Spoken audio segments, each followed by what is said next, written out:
heilig, heilig, heilig heißt einfach, da müsst ihr jetzt hingucken. Das ist wichtig. Und es gibt nichts anderes, das das Wesen Gottes mehr beschreibt, als dass er heilig ist. Heilig heißt eigentlich nichts anderes als ein Schnitt, separiert, abgeschnitten. Gott ist abgeschnitten von Sünde, von aller Menschlichkeit, von aller Verdorbenheit. Er ist anders. Er ist einzigartig. Und hier ist die Rede davon, dass sogar die Engel ihre Gesichter schützen mussten und immer gemerkt haben, wow, in der Gegenwart Gottes kann ich gar nicht bestehen. Das macht ja Worship ziemlich schwierig, wenn wir einem heiligen Gott begegnen wollen. Und wir sind eben alles andere als heilig. Gottes ist nicht nur heilig, sondern sie heiligt uns.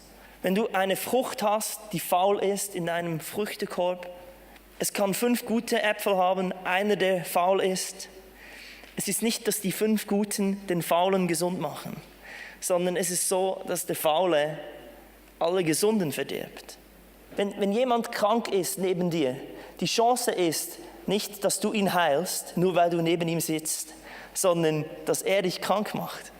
Und das Unglaubliche an der Gegenwart Gottes ist eben gerade das Umgekehrte. Dass seine Heiligkeit das Verdorbene reinigt. Jeder von uns, der Dreck am Stecken hat, wir gehören in die Gegenwart Gottes. Das ist genau der Ort, wo Gott kein Problem hat mit uns Sünden, sondern wo er uns heiligt, wo wir ihm ähnlicher werden. Deshalb dürfen wir mutig vor den Thron Gottes kommen.